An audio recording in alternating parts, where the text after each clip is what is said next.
So in this stream series, we're going to be deploying JupyterHub on a Linode cloud server. And so for what we're going to try to accomplish today, what I want to first do is just talk about who I am and then why am I doing this.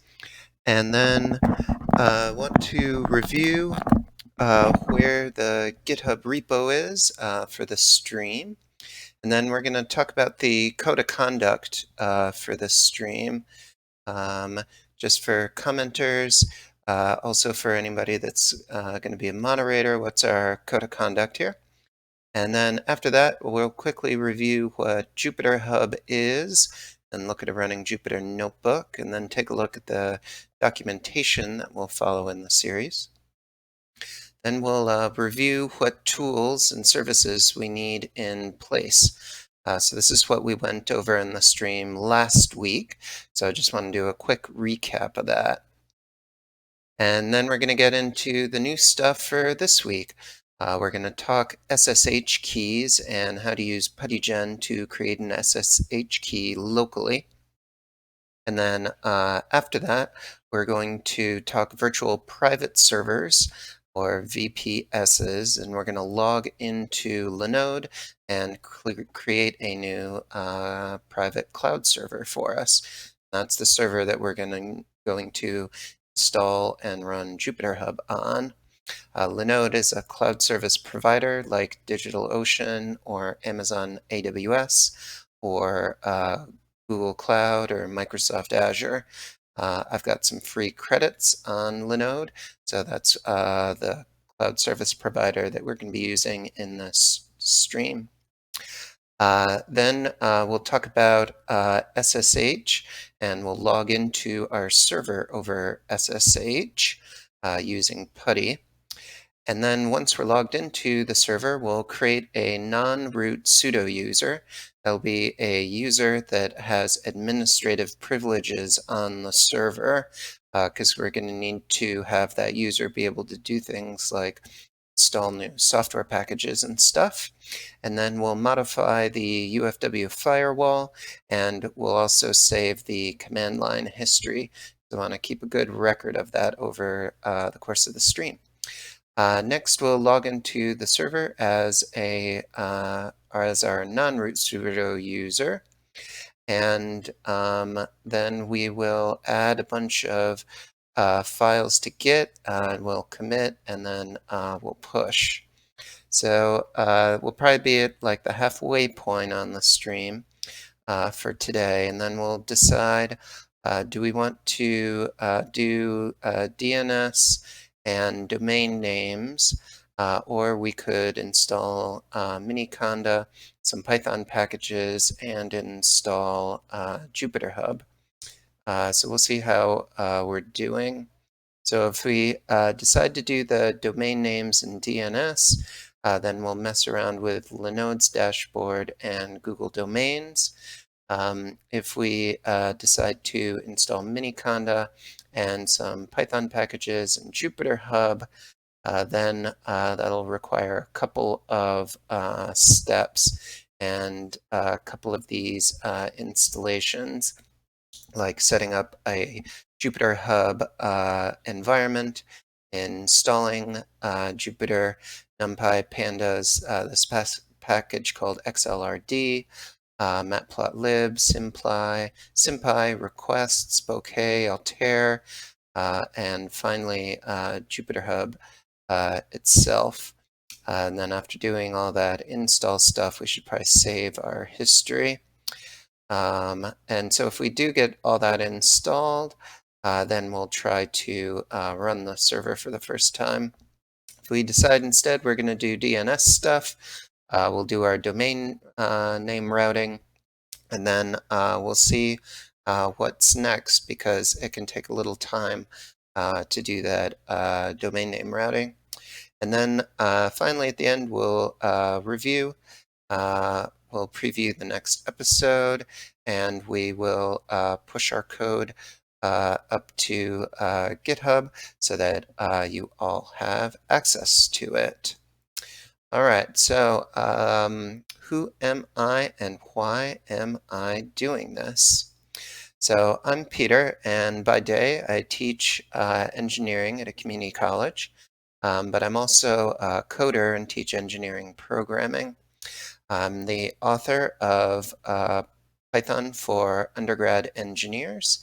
That's at pythonforundergradengineers.com. That's a blog about how to use Python in engineering and using Python to solve engineering problems. I'm also a book author, and you can check out my book, Problem Solving with Python, the 3.7 edition up on Amazon.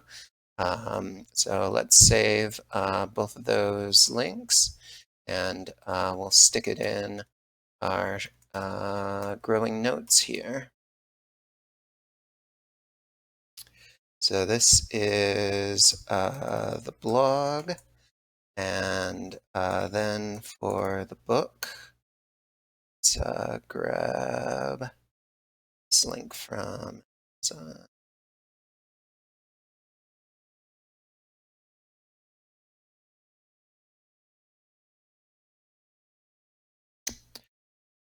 Okay, so next let's review where the GitHub repo is for the stream, and that's where this document that we're looking at right now will be saved at.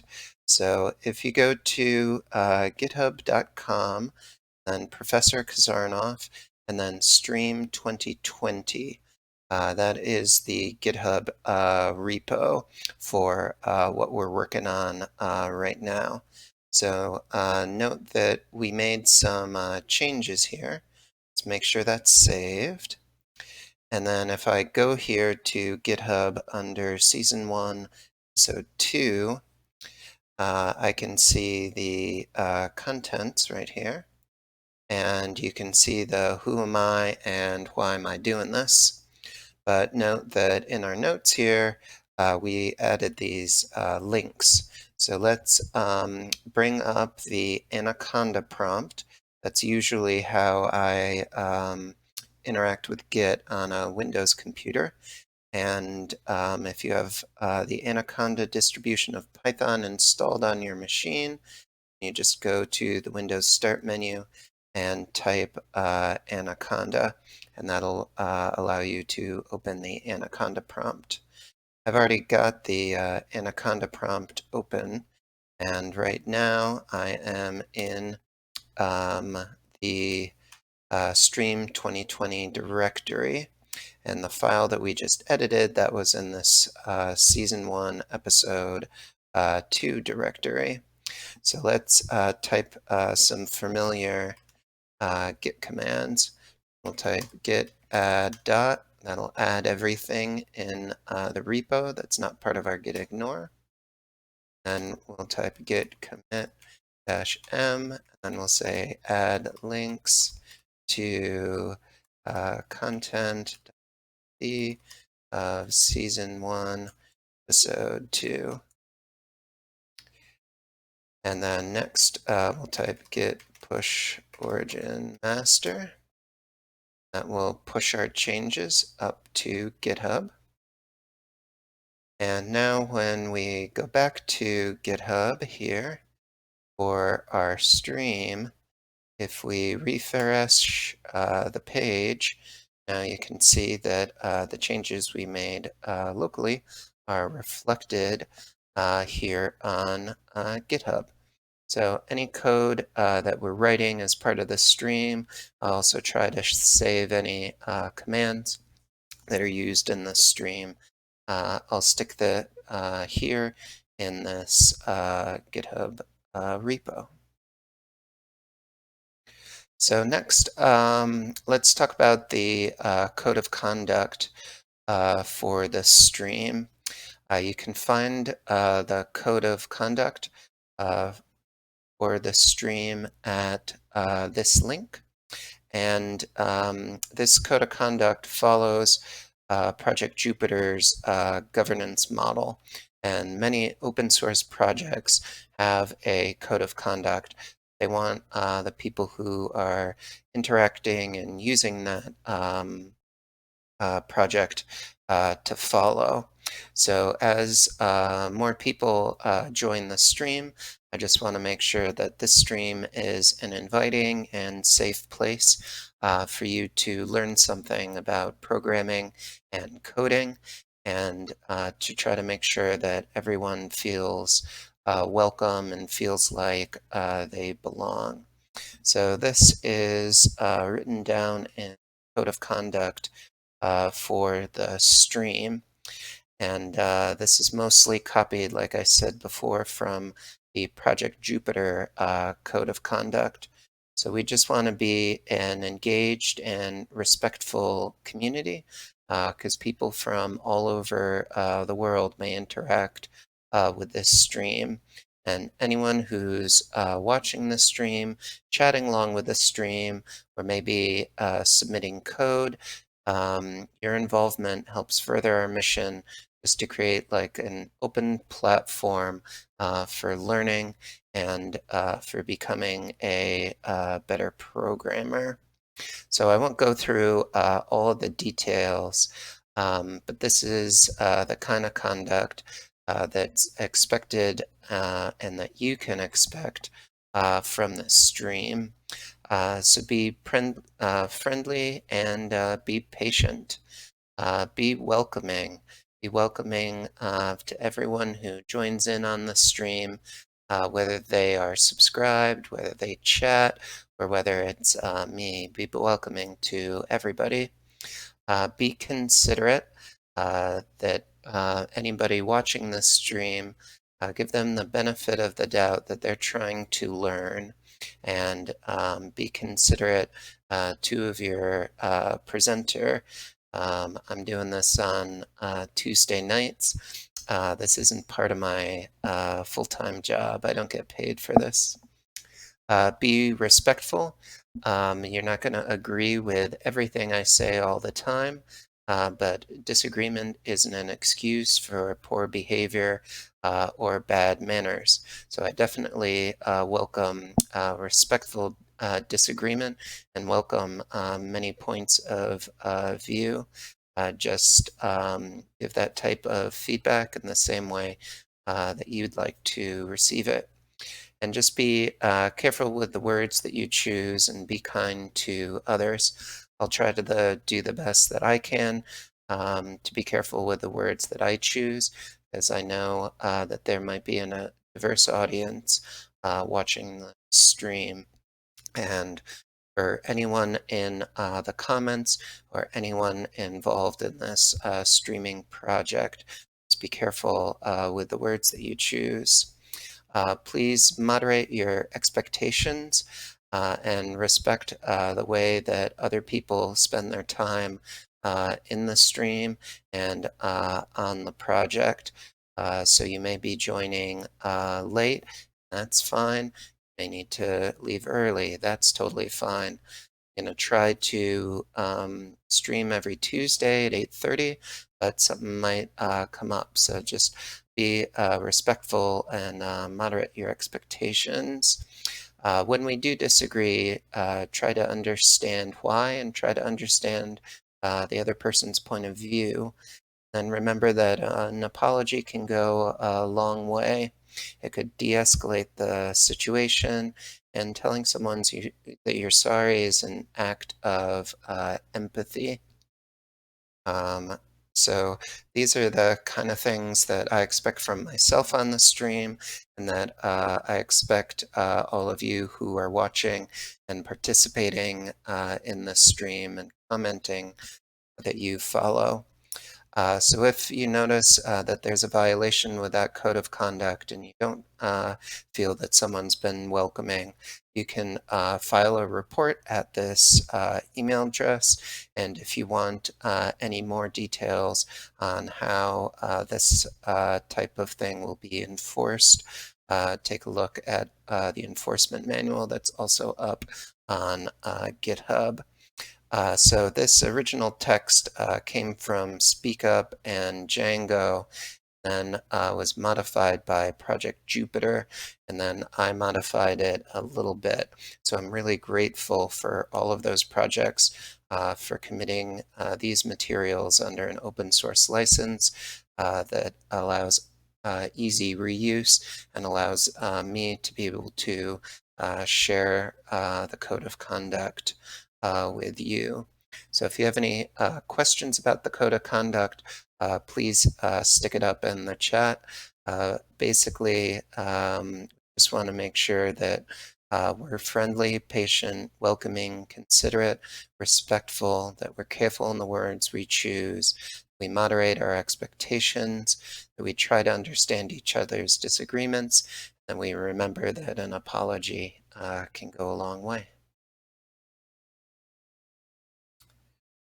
Okay, so next, let's review what JupyterHub is, where the JupyterHub docs are, and then where the docs are that we're going to follow in this series.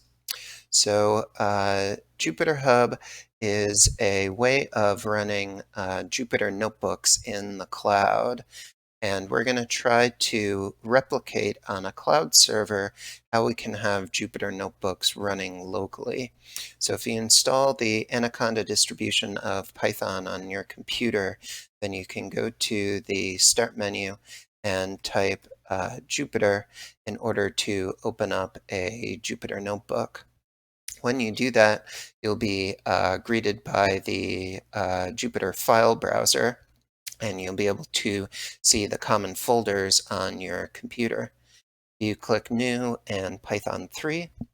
That will open up a new Jupyter notebook that you can see right here. So a Jupyter notebook is a way to write and run Python code, as well as include text descriptions in Markdown format along with that code. So for instance, I could type the code print welcome to the stream.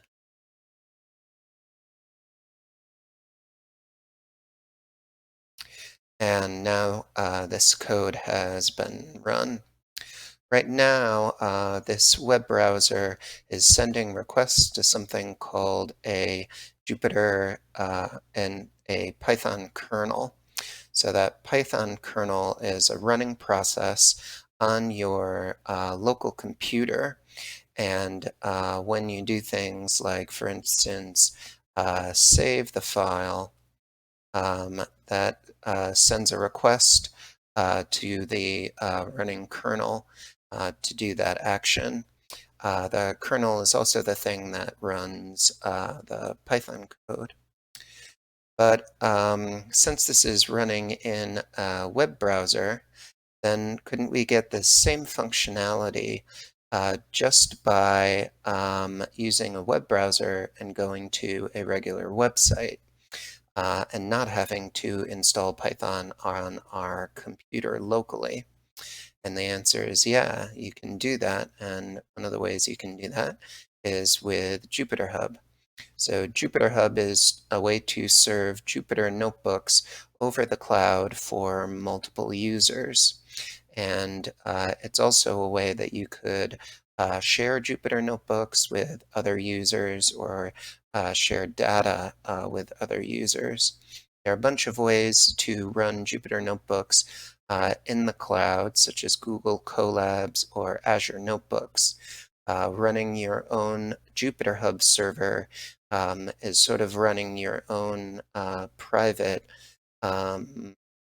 installation of those same types of services, but it'll allow you to create, control the login, and will keep all of your data and your code private.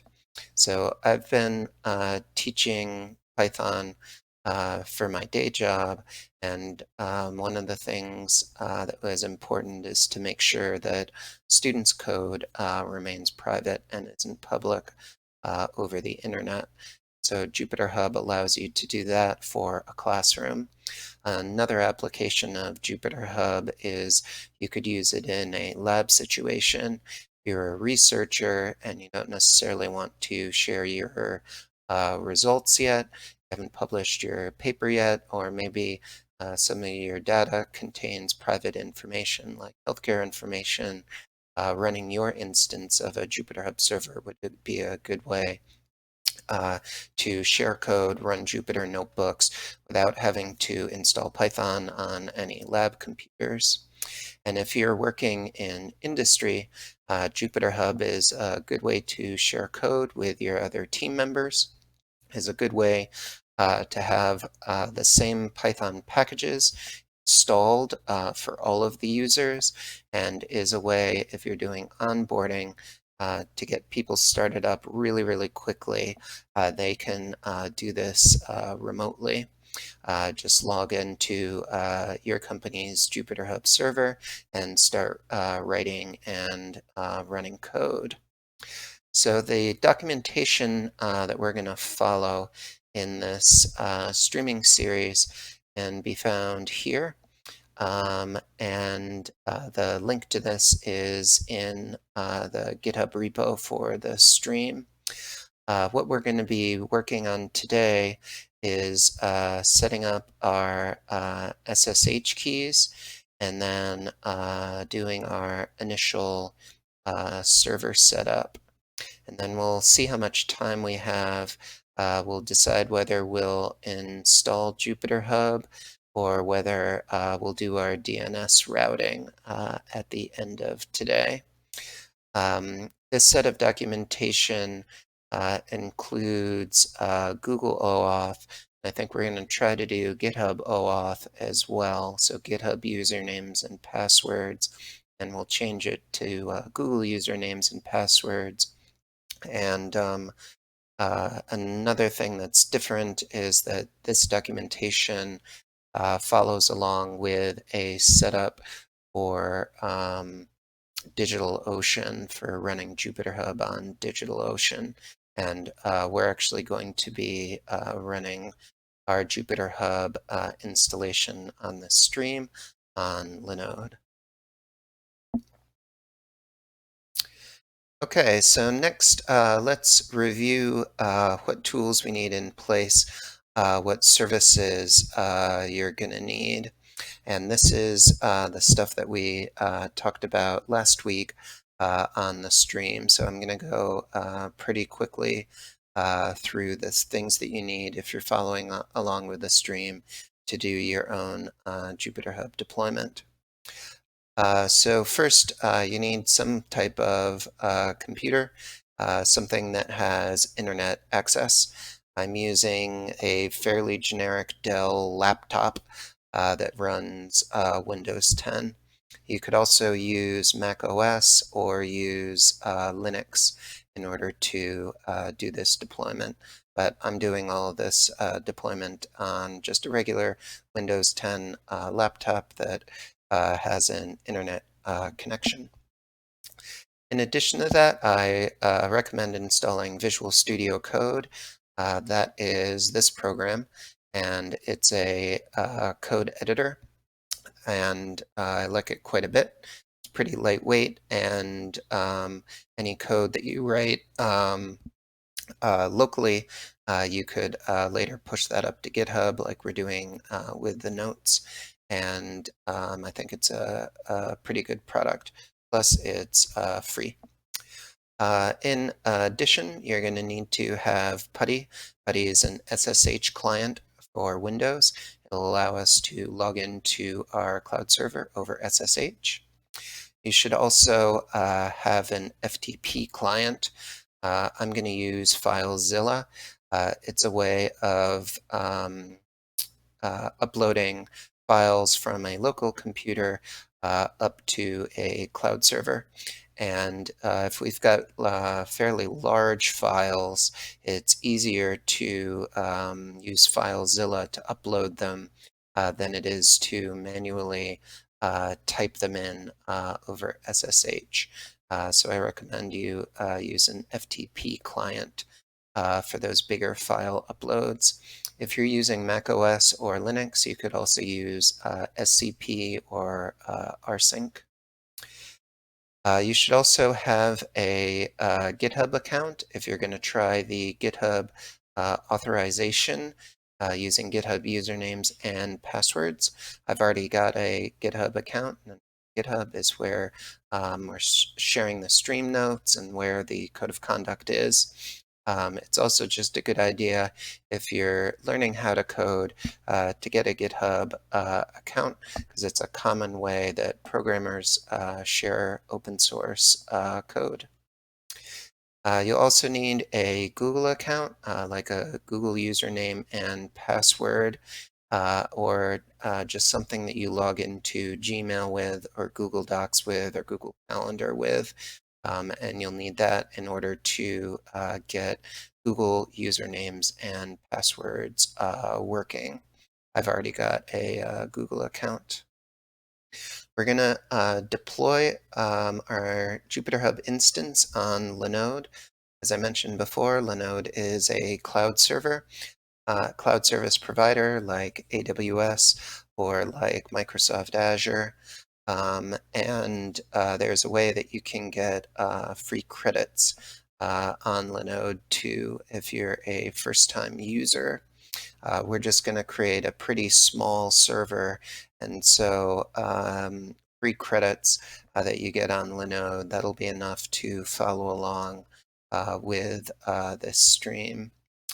You also need a fully qualified domain name, some kind of domain name, and I've already got a couple domains registered with Google Domains. Gotta have a domain in order to get an SSL certificate and use HTTPS security on the JupyterHub deployment. So Google Domains, I think they're like $12 a year. You can also go to Namecheap, and there are a couple other places to get domain names, but you'll need one of those if you want to use SSL and HTTPS security. All right. So next, let's talk SSH keys, and then we'll use PuttyGen to create an SSH key. So an SSH key is a set of keys where we'll have a private key on our local computer, and then we'll have what's called the public key, and that'll be on the cloud server. And when you create SSH keys, they're created in pairs. And using SSH keys, that'll allow us to authenticate or log on to our server using PuTTY, or if you're using macOS or Linux, just using SSH on the command line using a terminal.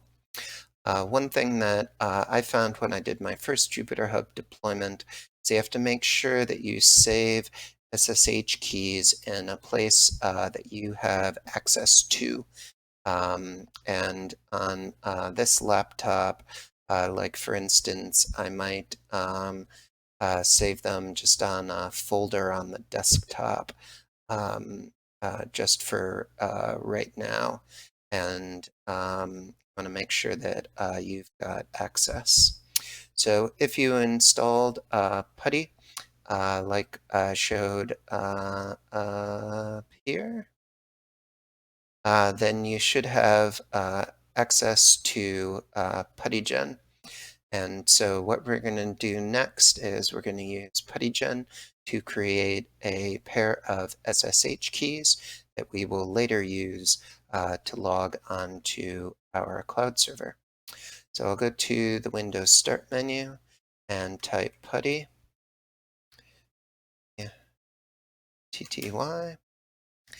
Now, PuTTY is the application to communicate with the server over SSH, but PuttyGen is the application that we'll use to create SSH keys. So I'm going to first open the PuttyGen application.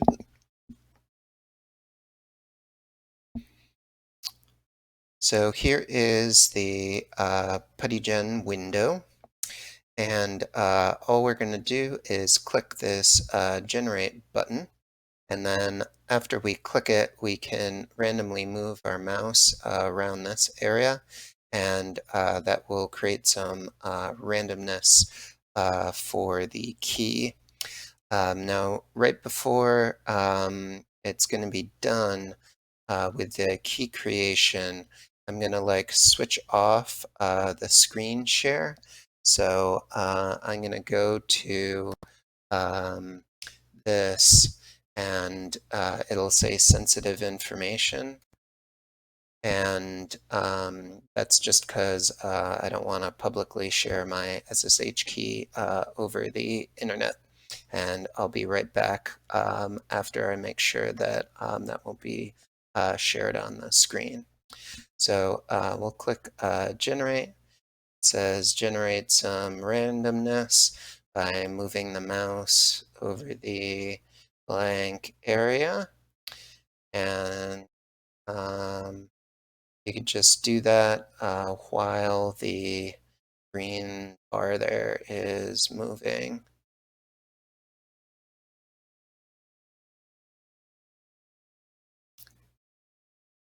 So when this finishes, it's gonna show what our SSH key is, and that SSH key will include the SSH-RSA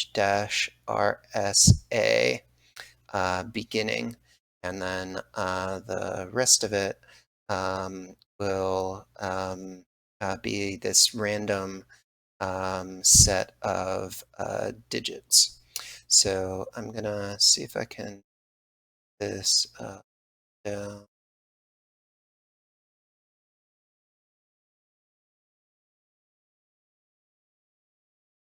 Okay.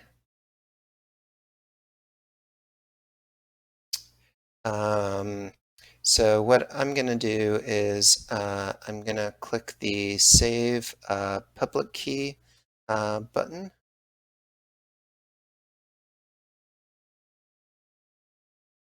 And when, yeah, we'll do it like,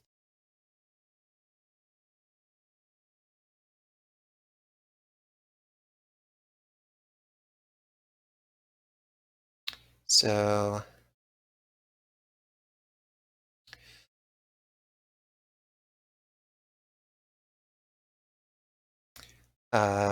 when you click the Public Save button, that'll bring up this window, and we'll save this as stream, maybe key, and then we'll end it with the .txt file extension. And I'll right now stick this on the desktop and create a new folder for SSH-keys. We'll save that.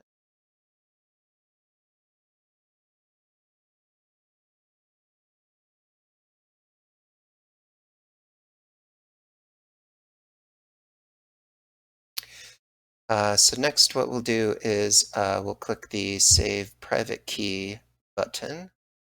So we'll click that, and when we click the Save Private Key button, it asks us, are you sure you want to save the key without a passphrase? And I'm going to click yes, that's okay.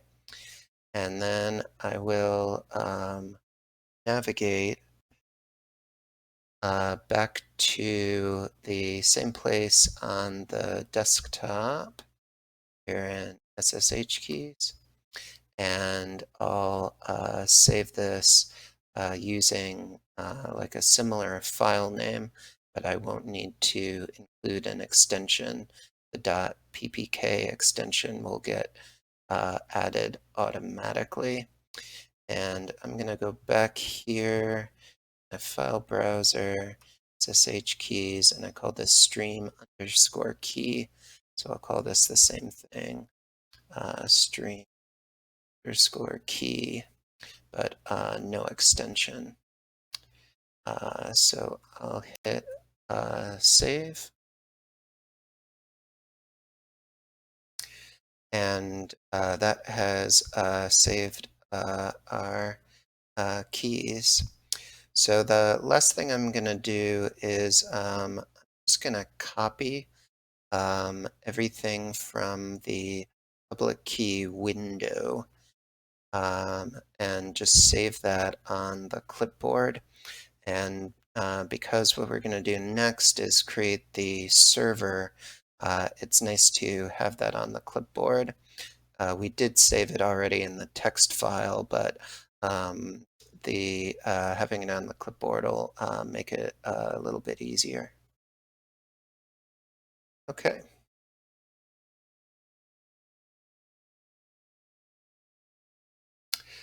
So we talked keys, and we used PuttyGen to create the SSH key.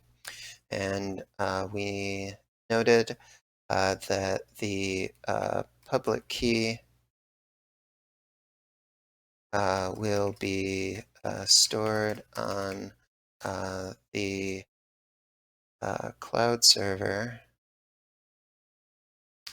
and the private key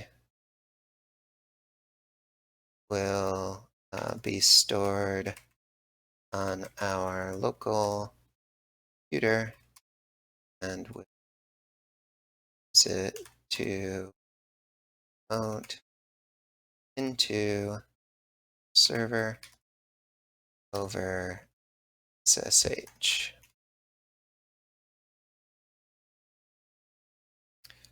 All right. So next, let's talk virtual private servers and log into Linode and create a new server. So a virtual private server is like our own little server, as if it was like a computer sitting in a closet that's going to have our JupyterHub software installed on it, and will allow people that have internet connections to log into it, write and run code, and see the results of that code, just like the servers that run your email, or the servers that run YouTube. We're going to get our own teeny little server on Linode, which is a cloud hosting provider. Our little private server is going to just have a small amount of computing power, but that'll be enough for our JupyterHub deployment. So it'll probably actually share a processor with a bunch of other people's private servers. And then we'll have a little bit of hard disk storage space, and it also probably shares that same physical hard disk or physical hard disks with a bunch of other servers. But it means that we don't have to worry about managing our own infrastructure, making sure that the server is powered on, making sure that we don't have any blackouts, making sure that the operating system is working on it, making sure that the cooling solution and our hard drives don't fail. If we use a virtual private server, we don't have to worry about any of that stuff. Okay, so let's log into Linode and create a new virtual private server. So I'll go to linode.com, and I'll log in using the little login. Oh, it's probably too big. Let's go back. Using the login button here.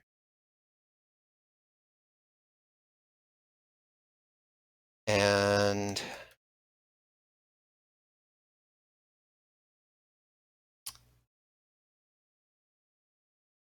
I'm going to quickly blank out the screen so that you can't see me enter my password.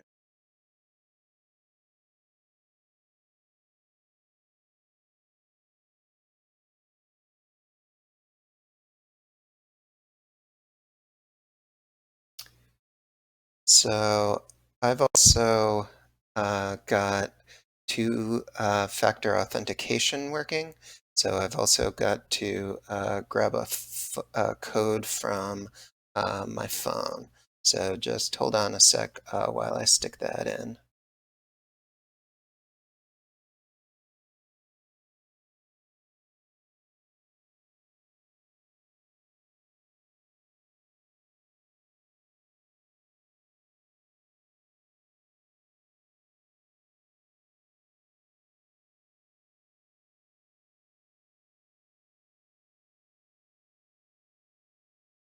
All right, we're in. So this is the Linode dashboard. On the left-hand side, you see all the things that we can create with Linode. And on the upper right here, this shows all of our login information. Linode is both the name of the company and what Linode calls these virtual private servers. So if we create a Linode, that means we're creating a cloud server. So we can either go at the Linodes tab and click Create Linode, or we could go to this Create button and then click Linode. So either one.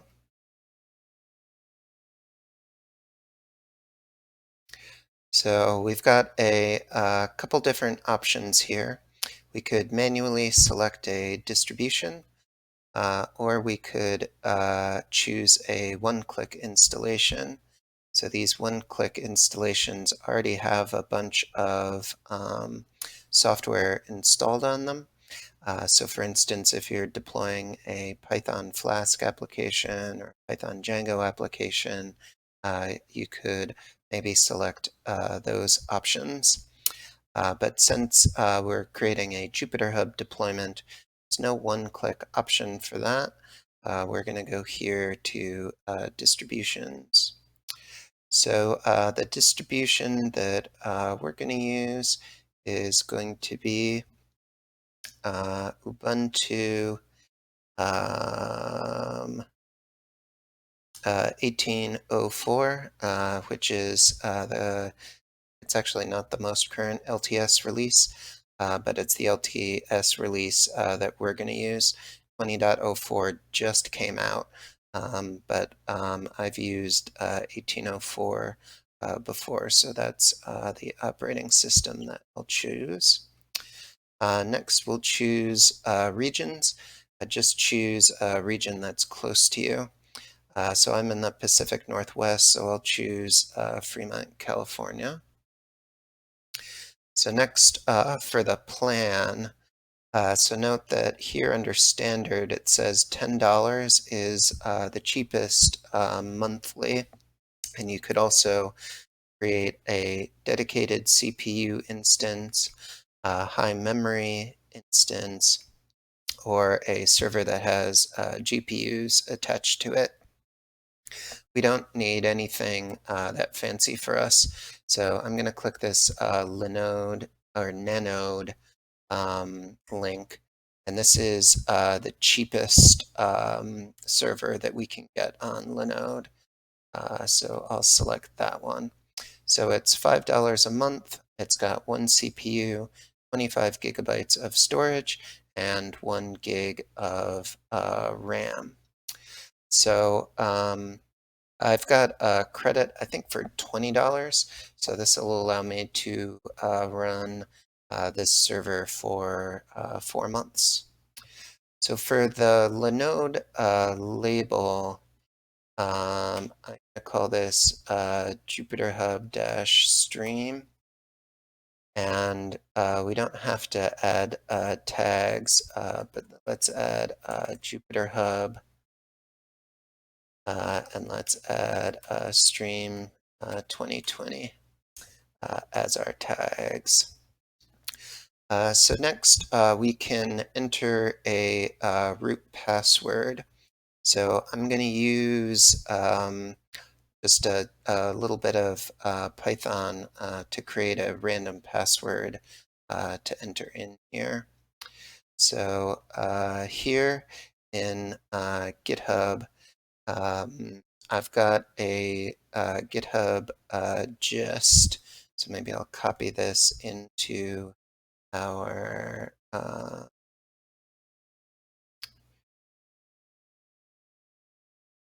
so for creating a random password with Python, check out this gist link. And this Python code will print out a 30-character long random string. So I'll go back here to the Anaconda prompt, and I'll just type Python. This will open up the Python interpreter. See the Python interpreter is running because we've got these 3 chevrons. So if I click the right mouse button, that'll do paste. If I click enter, oh, I've got to import random first. Import. Now let's try that again. String's not defined, so let's import string. Let's do that again. Okay, so that gave us our random string. So I'm going to do this one more time, but I'm going to click off the main screen share, and I'll enter that in to that field for the root password.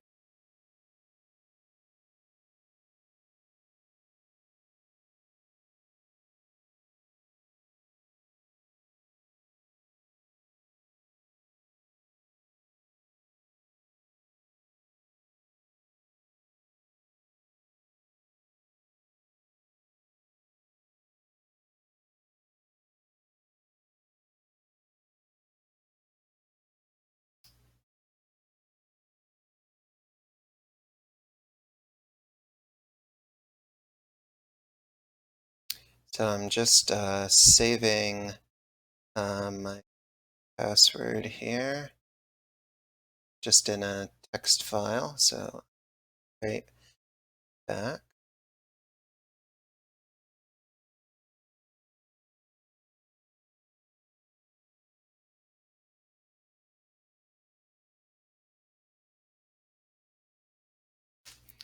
Just creating like a root password.txt file.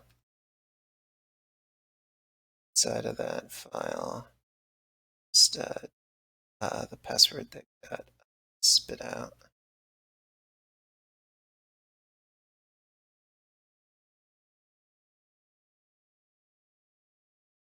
All right.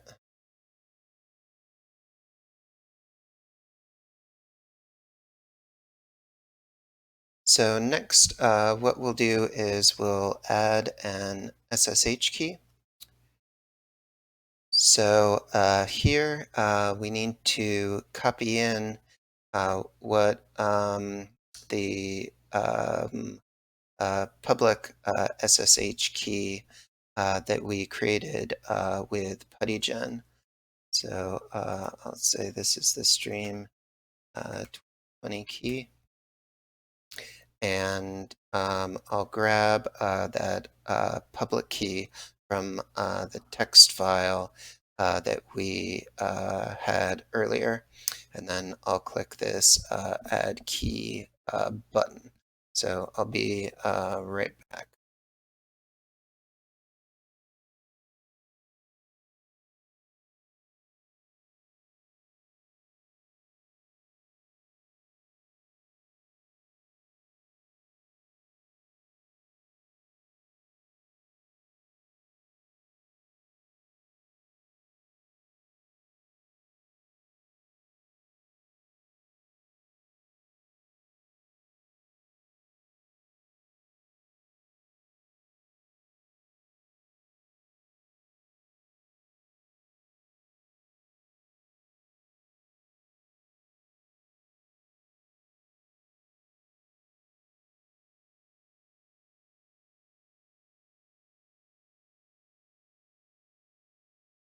So it seemed to give me a problem and said that my SSH key was multi-lined in that text share. So I'm going to open it up a different way in PuttyGen. So let's restart PuttyGen.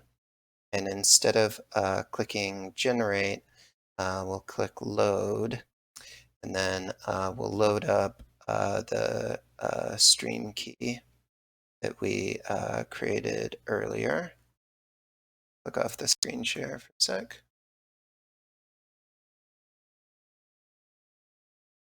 And then in the putty window, I'll copy the key.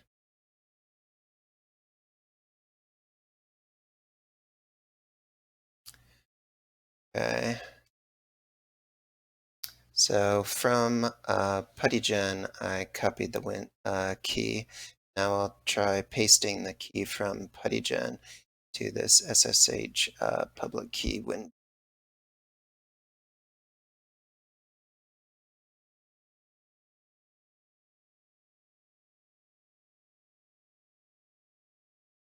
All right.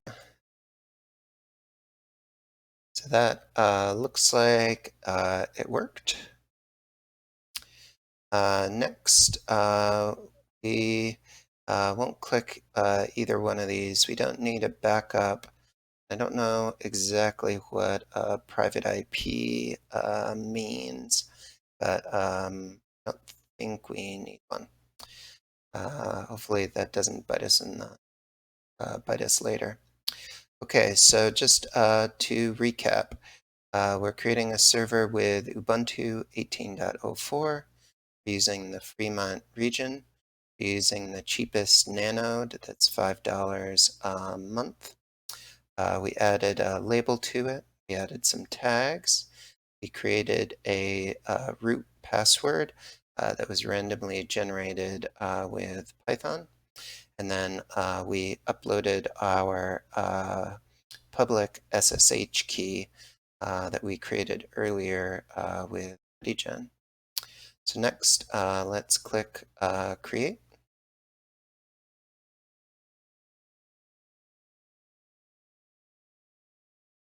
And this will take just a little bit of time, like a minute or so, to get started up.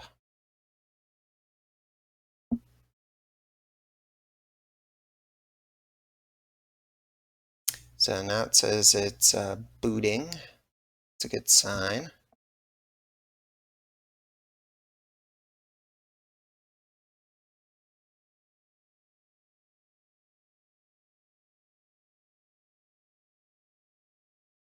So while this is happening, let's go back to our tasks for the stream today. We're getting close to time. So I think what we'll have time for today is we'll log into the server over SSH, and then we'll create our non-root sudo user and make sure that we can log in as the non-root sudo user. And for today, we're not going to worry about doing DNS or domain names. We'll work on that stuff next week. All right, so it looks like it has been created. And then what we need is the IP address. So I'll copy the IP address. We need that to log into the server. All right, so let's see if we can log into the server we just created. So we'll go to the Windows Start menu and open up Putty. We want to use regular Putty, not PuttyGen.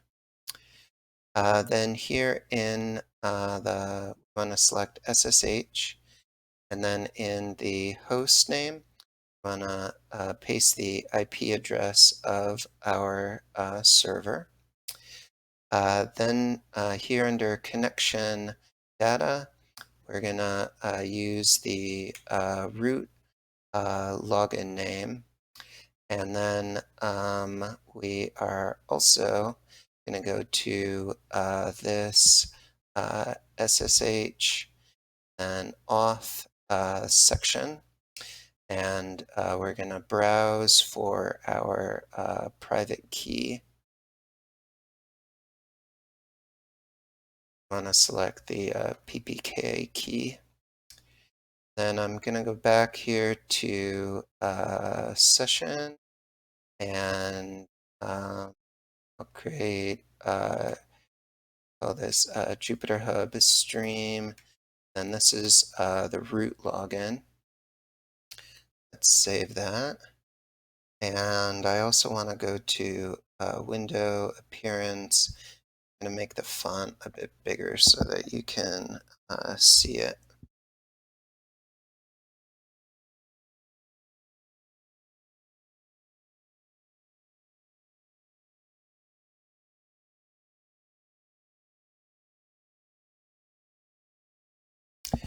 All right, I don't know, let's try 24 maybe. And we'll go back to session, select that, select save. All right, let's see if we can log into our server. So we clicked open, and it gave us this little warning, and we want to say yes, that's fine. And it was authenticating. And here we are, logged into our server. So if I type pwd, that prints the local directory, and we can now run regular Linux commands on our server. Clear? So first, let's do a apt-get update and an apt-get upgrade. Usually you need to prepend these commands with sudo, but since we're root, and we can tell we're root because of this hash mark, we don't need to prepend it with anything. So we'll do apt get ey update and apt get ey upgrade.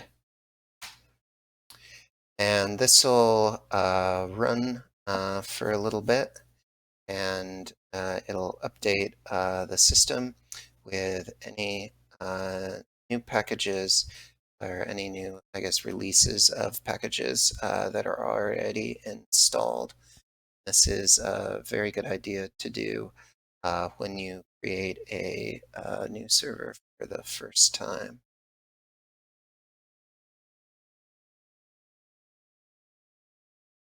So we use the SSH key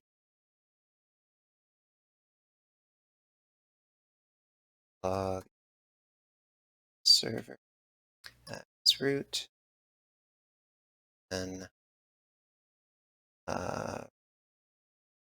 ran the commands apt get by date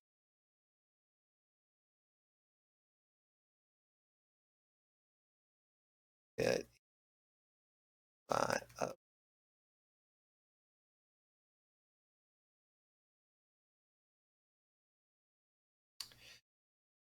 The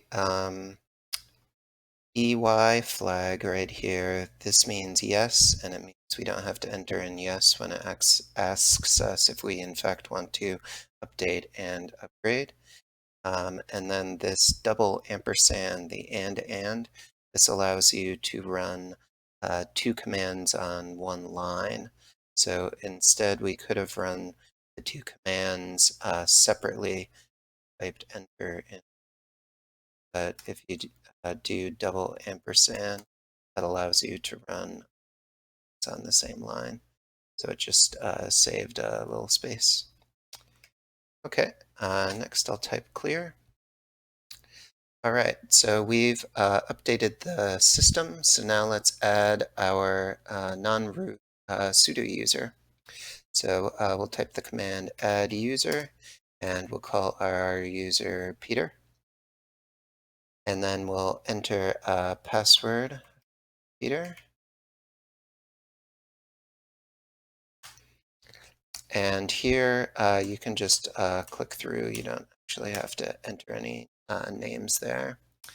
And when it says, is it correct, we'll type Y for yes.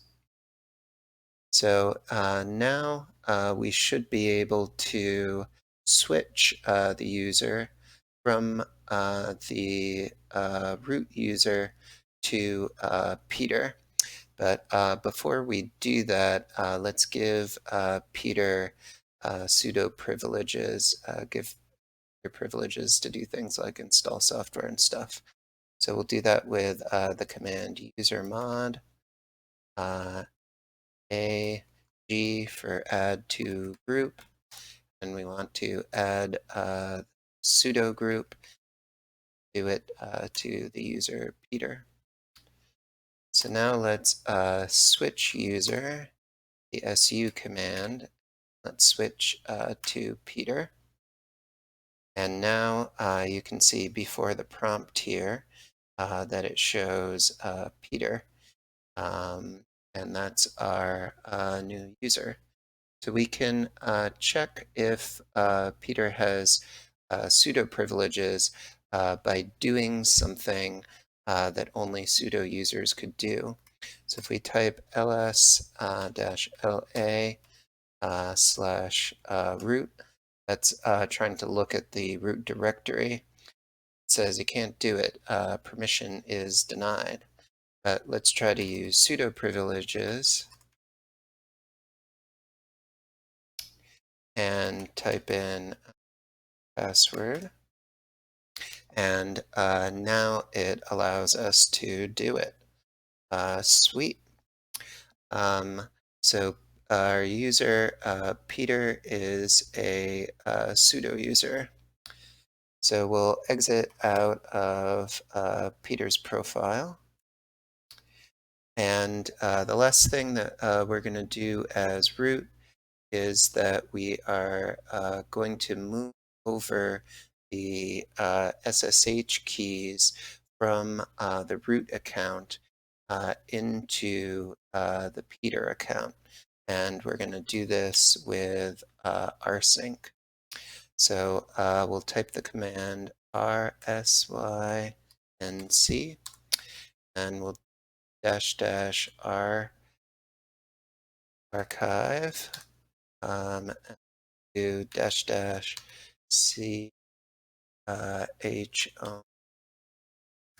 and we'll Peter group and Peter for user. What we'll move over is the entire home SSH directory for the root user, and we'll move it into the home/Peter directory. So now if we switch the user again back to Peter, and we do ls-la, then you should see that SSH directory. If we move into .ssh, do ls-la, then you can see this authorized keys file. That's the file that has to be present for us to log in as Peter using our SSH keys. So I'm going to run a quick history command. Just so we get the history of what the last typing was. That doesn't give me as much as I want. So let's do history dash help, and is it ls here?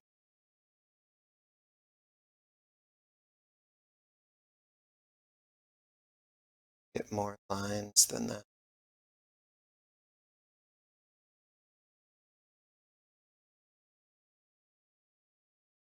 History.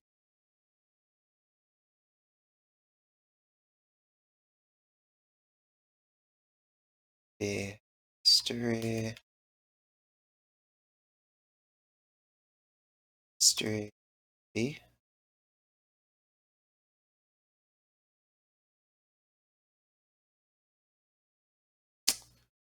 Nope. All right. Let's try cat. Oh, it's because we're the Peter user is why it's giving us that. That's why. So if we do exit, now we're the root user. If we type history, yeah, then it gives us all of the commands. So I want to copy all of these commands that we did as the root user. I want to make sure to paste them here.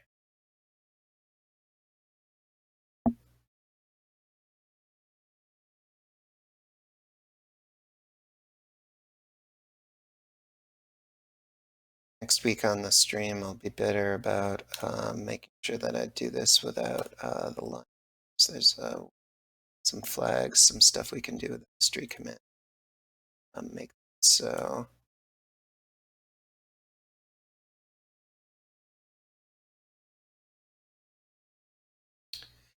Okay, so two other things we're going to do is we will install the UFW firewall.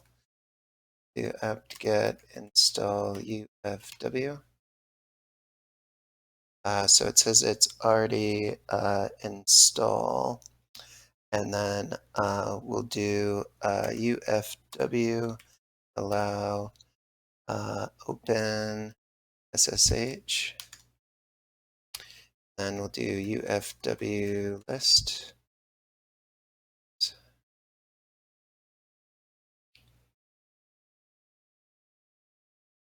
W status. It's inactive, so we want to activate the firewall. So we'll do UFW enable.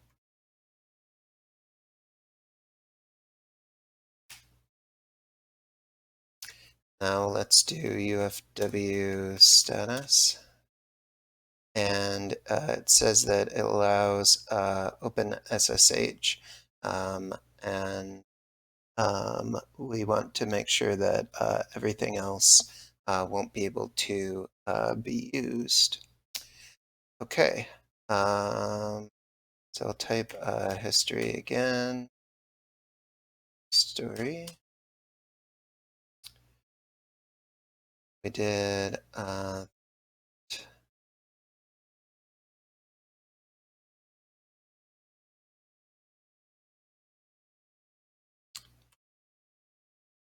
enable the F firewall. Then SSH allow SSH it's the fire.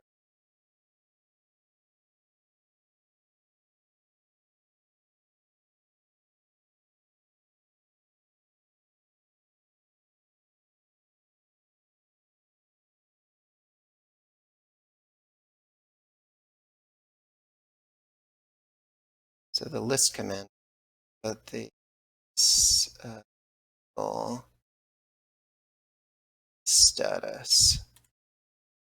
These things were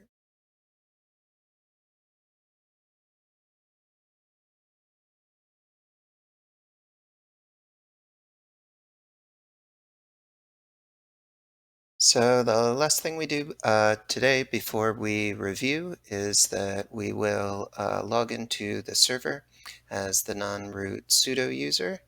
We'll make sure that Peter can log in, and then we'll make sure that we add any files to git, commit, and push. Okay, so let's go back to our server, and we'll type exit, and this will exit out of the PuTTY terminal.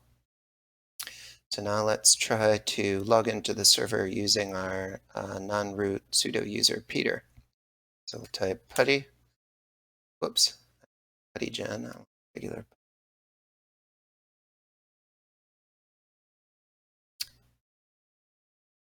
And we need the IP address of the server. Oh, actually, we can start from here. Let's load up our JupyterHub stream root profile.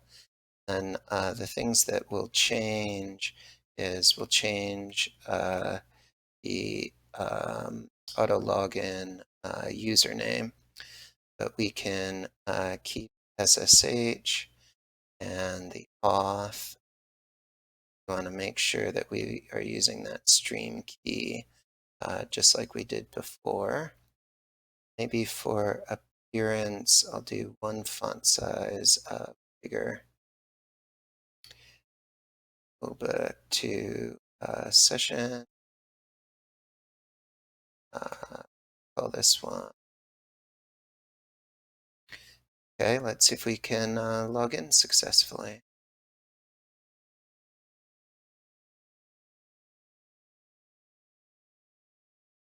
So we're logged in as Peter. We do like an ls-la. We can see that SSH directory. So real quick, let's see if we can do sudo apt get y update and sudo apt get ey upgrade. And we'll type our password in, created for Peter. And this one should be real quick because we just installed those packages before when we root. Okay, so now we can exit out of the server. So to server using Peter username, same SSH key.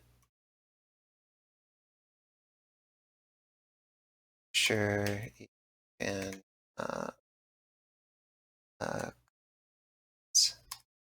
as sudo.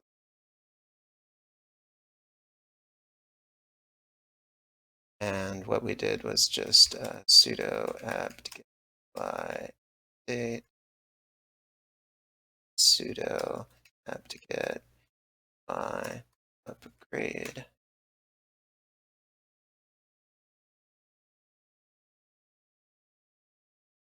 So I think I've done a pretty good job with making sure that all the history and all the commands we typed are here in the notes. So we'll just say add files to git, commit, and push. And then just do the preview of what we'll do next episode.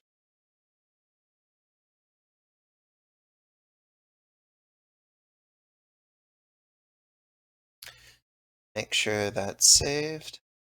Go back to the Anaconda prompt.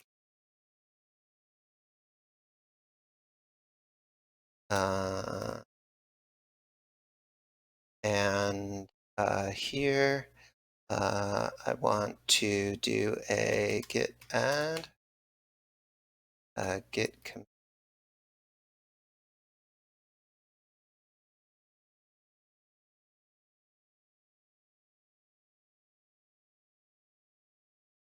and a git push to save the files that we've worked on up on GitHub. So what we accomplished today was going over just the general idea of the stream, which is starting JupyterHub server. And we talked about the code of conduct for the stream. So in your comments, how you interact with each other, how you interact with me. Remember to be kind, welcoming. And then we reviewed what JupyterHub is and the tools that you need to do the deployment. Then we created a SSH key locally using puttygen, and we saved both the public and the private key locally.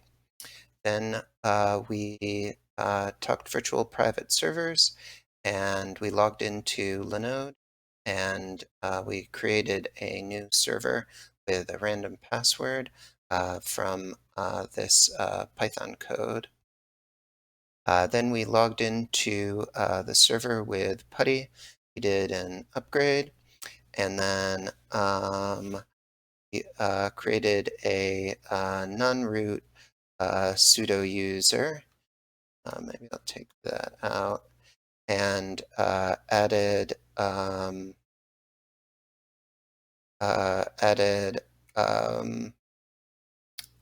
the same SSH keys to the non-root sudo user Peter as was in the root user Peter. Say exit to your user